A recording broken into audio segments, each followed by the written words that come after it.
He left me because I was barren. 5 years later, the DNA test destroyed him. He blamed my broken body for his lack of an heir.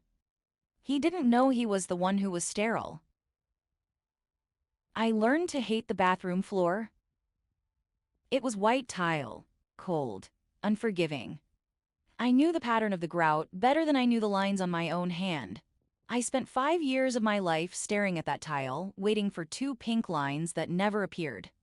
It was 6 a.m. on a Tuesday. The air in the house was stale, heavy with the scent of rubbing alcohol and desperation.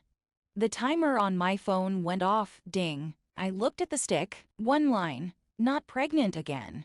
I felt the familiar crushing weight in my chest. It wasn't just sadness anymore, it was a physical ache. My stomach was bruised from the injections. My hormones were a rollercoaster. I had spent the last month injecting myself with Menopur and Follistim, bloating my body, enduring the mood swings, all for this moment. And the moment was empty. I opened the bathroom door. David was sitting on the edge of the bed, putting on his socks. He was wearing his navy suit, the power suit he wore when he had big meetings. He didn't look up. "Well?" he asked. His voice wasn't hopeful. It was impatient. It was the voice of a man asking if the dry cleaning was ready. "Negative," I whispered. He sighed. It was a loud, heavy sigh that sucked the oxygen out of the room. He stood up and grabbed his jacket, snapping it violently to straighten the collar.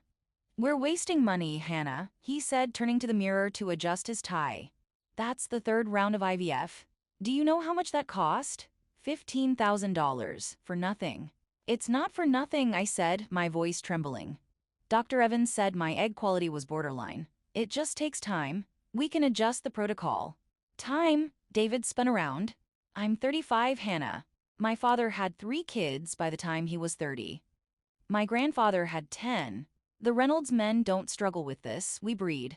It's what we do." "Maybe we should test you again," I suggested, bracing myself for the reaction. "Dr. Evans said male factor infertility is common. Just a simple analysis." David laughed, a short, sharp bark of disbelief. "I'm not the problem, Hannah. Look at me." He gestured to himself. He was fit. Healthy. He ran marathons. He took supplements. "I'm fine," he said. "You're the one with the issues. Your cycle is irregular. Your lining is thin. It's biological, Hannah. Your body isn't built for this." He didn't say it with cruelty, which made it worse. He said it with a matter-of-fact certainty. Like he was diagnosing a broken toaster or a car with a bad transmission. He checked his watch. "I have a board meeting at 8 o'clock. Call the clinic. Cancel the next cycle. I'm not paying another $15,000 for failure. I need to rethink my investment strategy." Investment strategy. That's what our child was to him. An asset. He walked out. He left me alone with the negative test. He left me with the shame. He made me believe I was a graveyard. Drop a comment and let me know where you're listening from and what time it is for you right now. I'd love to know who's part of our community. Also, if you think David is cruel for blaming her without getting tested himself, hit that like button and don't forget to subscribe. 2 weeks later, we went to dinner at his parents' estate. The Reynolds family was old money. They were loud, boisterous, and obsessed with lineage. We sat at the long mahogany table. David's brothers were there with their wives and their children. There were children everywhere, running under the table, screaming, laughing. David sat stiffly next to me. He barely touched his wine. "So David, his father, Big Jim, boomed from the head of the table. When are you going to contribute to the next generation? You're the CEO, for God's sake. You need an heir." The table went quiet. David gripped his fork until his knuckles turned white. "We're working on it," Dad David said tight-lipped. "Working on it." His brother, Mike, laughed. "It's not a merger, Dave, it's biology. Just get it done, unless you're shooting blanks." The brothers laughed. It was a crude masculine joke. David's face turned crimson. He slammed his fork down. "It's not me," David snapped. He looked at me. The whole table looked at me. "Hannah is having difficulties," David said. "We've spent $45,000 on IVF. Her body isn't cooperating." The pity in the room was suffocating. His mother looked at me with a sad, condescending smile. "Oh, poor dear," she said. "Maybe it's stress. Have you tried relaxing? Or maybe some women just aren't meant to be mothers." I wanted to scream. I wanted to tell them that I had injected myself 60 times in the last 3 months. I wanted to tell them that David refused to even pee in a cup for a test because his ego was too fragile. But I didn't, I shrank. I took the blame. "I'm trying," I whispered. David didn't defend me. He just drank his wine, looking at his nephews with a hunger that scared me. On the drive home, he was silent. "I can't do that again," he said finally. "I can't sit there and be the only Reynolds without a son. It makes me look weak, Hannah. And I can't look weak." "I'm sorry," I said. "I'll call the clinic. We can try one more time." "No," he said. "We're done trying."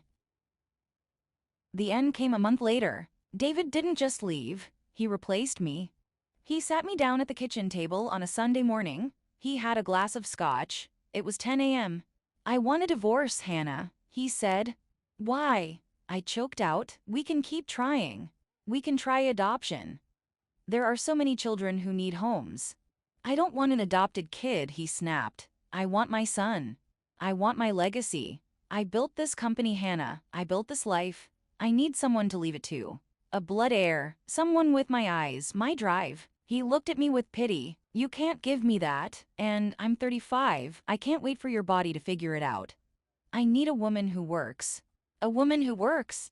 Like I was a defective appliance. He moved out that weekend. 2 weeks later, I saw her. Her name was Jessica. She was 24. She was the marketing intern at his firm. She was blonde, bubbly, and undeniably fertile. 6 months after our divorce was finalized, I got the news from a mutual friend. "David is remarrying," my friend Sarah told me gently over coffee. "And, Hannah, you shouldn't check Instagram." "Why?" "She's pregnant." The world stopped. The coffee shop noise faded into a buzz. "Already," I whispered. 3 months along, Sarah said. "It happened. Fast. David is posting about it everywhere. Hashtag Reynolds legacy. Hashtag finally." I went home and cried for 3 days. It was true, it was me. I was the broken one. David had been right all along. As soon as he got away from me, he got exactly what he wanted. He was potent. I was barren. I felt a shame so deep it felt like it was burned into my DNA. I felt like a failure as a woman, as a wife, as a human being. I stopped dating. I stopped looking at babies in the grocery store. I accepted my fate. 3 years passed. I started to heal. I focused on my career. I became a partner at my architecture firm. I bought a small house with a garden. I met Mark at a bookstore. Mark was different from David. He wasn't a CEO. He wasn't obsessed with legacy. He was a high school history teacher. He wore cardigans and smelled like old paper. He was kind. He listened. We dated for a year. I was terrified to tell him about my defect. "I need to tell you something," I said one night, sitting on his porch. "I can't have children. My ex-husband. We tried for years. I'm broken. If you want a family, you should leave now." Mark looked at me. He took my hand. "You're not broken, Hannah," he said softly. "And I don't want a family if it doesn't include you. If we don't have kids, we'll have dogs. We'll have travel. We'll have each other. You are enough." He took the pressure off. For the first time in years, my body wasn't a project. It was just me. We got married in a small ceremony in the park. And then a miracle happened. 6 months into our marriage, I felt sick. I was tired all the time. I thought I had the flu. Mark made me take a test. "Just to rule it out," he said. I rolled my eyes. "It's a waste of money, Mark. I know the result." I took the test. I left it on the sink and went to make tea. "Hannah," Mark called from the bathroom. His voice was strange. I walked back in. He was holding the stick. 2 lines. Pink, bright, undeniable. I stared at it. I shook the stick. False positive, I thought. It has to be.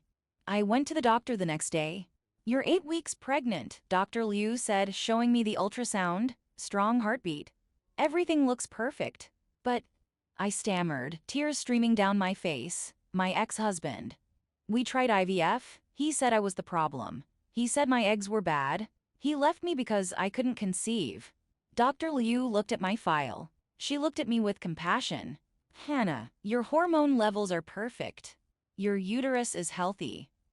Sometimes stress plays a factor, but honestly, looking at your chart, did your ex-husband ever get a comprehensive analysis? DNA fragmentation? Morphology? No, I said. He refused. He said he was a Reynolds. Dr. Liu raised an eyebrow. Well, you're pregnant now, naturally. So clearly, the machinery works just fine. I walked out of that office floating. It wasn't me. It was never me. Drop a comment and let me know where you're listening from and what time it is for you right now. I'd love to know who's part of our community. Also, if you think David deserves what's coming to him, hit that like button and don't forget to subscribe. 5 years later, my daughter Lily was 4. She was beautiful. She had Mark's kind eyes and my smile. She was smart, funny, and alive. We were at the hospital. Mark had broken his arm playing basketball, a weekend warrior injury. He joked and we were in the waiting room. It was chaotic. Saturday night in the The automatic doors slid open with a whoosh. David ran in. He looked older. He looked panicked. He was wearing a tuxedo, but his tie was gone, his shirt unbuttoned. He looked like he had run from a gala. He was carrying a boy. A little boy, maybe 4 years old. Help, David screamed. My son, he collapsed. He's not breathing right. Nurses swarmed him. Code Blue, pediatrics. They took the boy from his arms. David stood there, his hands shaking, covered in sweat. Save him, he yelled. Do whatever it takes, I have money. I'll pay for everything. Then he turned. He saw me. Hannah, he breathed. He looked at me. Then he looked at Lily, who was sitting on my lap reading a book. Is that my daughter? I said calmly. Lily. His face went pale. He looked like he had been slapped. You have a kid. I do, I said, naturally. Before he could answer, a woman ran in. Jessica. She looked frantic. She was wearing a gown, her makeup running. David, is Leo okay? They took him back, David said, his voice hollow. It's his heart. The arrhythmia again. He looked at me, then he looked at Jessica. There was a weird tension in the air, a vibration I couldn't place. I need to go back there, David said. He ran through the double doors. I sat there with Lily. Mark squeezed my hand with his good arm. Do you want to leave? Mark asked. No, I said. I felt a strange pull. I need to see this. An hour later, Mark was casted and ready to go, but we couldn't leave. The waiting room was locked down because of a security issue at the entrance. We were stuck. David came out into the lobby. He looked destroyed. He was yelling at a doctor.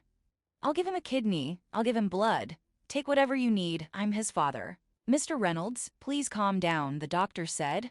He looked exhausted. We need to run compatibility tests first. Leo has a rare blood antigen condition. It's genetic. I'm his father, David shouted. I'm compatible, just do it. We ran the screen, the doctor said quietly. Sir, you're not a match. That's impossible, David said. Check again. Your machines are broken. We checked 3 times, the doctor said. In fact, the blood type mismatch is significant. Sir, is there any chance? Are you the biological father? The room went silent. Even the other patients stopped talking. David froze. Excuse me, David whispered. Of course, I'm the biological father. He's my son. He's my heir. Look at him, he has my nose. Sir, the doctor said, lowering his voice, but I could still hear him. The antigen Leo has, it must come from a parent. The mother doesn't have it. You don't have it. It's biologically impossible for you to be the parent. David turned slowly. He looked at Jessica. Jessica was sitting in a chair, weeping into her hands. She wasn't looking at David. She was looking at the floor. Jessica, David asked. His voice was a low growl. What is he talking about? David, please, she sobbed. Not here. Tell me, he demanded. Tell me right now. We tried, Jessica cried. We tried for 3 months. You were so pressured. You said if I didn't get pregnant immediately, you'd find someone who could. I was scared you'd leave me like you left her. She pointed at me. David stepped back. I went to a clinic, she whispered. I used a donor. I picked one that looked like you. I'm sorry. I just wanted to give you what you wanted. I wanted to keep you. A donor, David roared. You used a sperm donor. You let another man. You couldn't do it, David. Jessica snapped, standing up, her fear turning into defense. I got tested before we got married. I was fine. It was you. It was always you. You're sterile? The words echoed in the lobby. You're sterile. I saw your medical file from your childhood, Jessica screamed. The mumps infection, it scarred you. You have 0 count. 0. You were never going to have a baby, David, so I gave you one. David stood there. He looked at the doctor. He looked at Jessica. Then he looked at me. I was standing by the exit holding Lily's hand. He looked at my daughter, my biological daughter. He realized in that moment, the 5 years of IVF, the blame, the broken body comments, the $45,000, the shame he heaped on me. It wasn't me, it was him. He had destroyed our marriage, destroyed my self-esteem, and spent thousands of dollars trying to fix me when he was the one shooting blanks. And now, his perfect family was a lie. His son was a stranger's DNA wrapped in a lie he had forced his wife to tell. David walked toward me. He looked like a ghost. He looked small. Hannah, he whispered, you knew. No, I said. I didn't know because you wouldn't let the doctors test you. You were too proud. You were a Reynolds. He looked at Lily again. He looked at her with a hunger that made me pull her closer. He reached out a hand but stopped. She's beautiful, he choked out. She is, I said, and she's mine. I made a mistake, David said. Tears streamed down his face. I made a terrible mistake. Hannah, please, I can fix this. I can divorce Jessica. We can. Stop, I said. My voice was ice cold. Mark stepped up beside me. He put his arm around my waist. He looked at David with confusion, but sensed the danger. We're leaving, I said to David. Don't go, David begged. He fell to his knees. In the middle of the waiting room, the CEO of Reynolds Corporation fell to his knees. I have nothing. Hannah, that boy isn't mine. My legacy, it's gone. I have no one. You have exactly what you built, David, I said. A life based on arrogance. You wanted an heir more than you wanted a partner. You wanted a trophy more than a wife. Now you have neither. I turned to Mark. Let's go home. We walked out the automatic doors into the cool night air. I heard David shouting behind us, arguing with Jessica, arguing with the doctor, arguing with the universe that had finally balanced the scales. I looked down at Lily. She squeezed my hand. Who was that man, Mommy? She asked. Why was he crying? Nobody, baby, I said. Just someone who got lost. I got into the car. I buckled my daughter in. I touched my stomach. I hadn't told Mark yet, but I was late again. I had a feeling Lily was going to be a big sister. My body wasn't broken. It was full of life. David's legacy died in that waiting room. Mine was just beginning.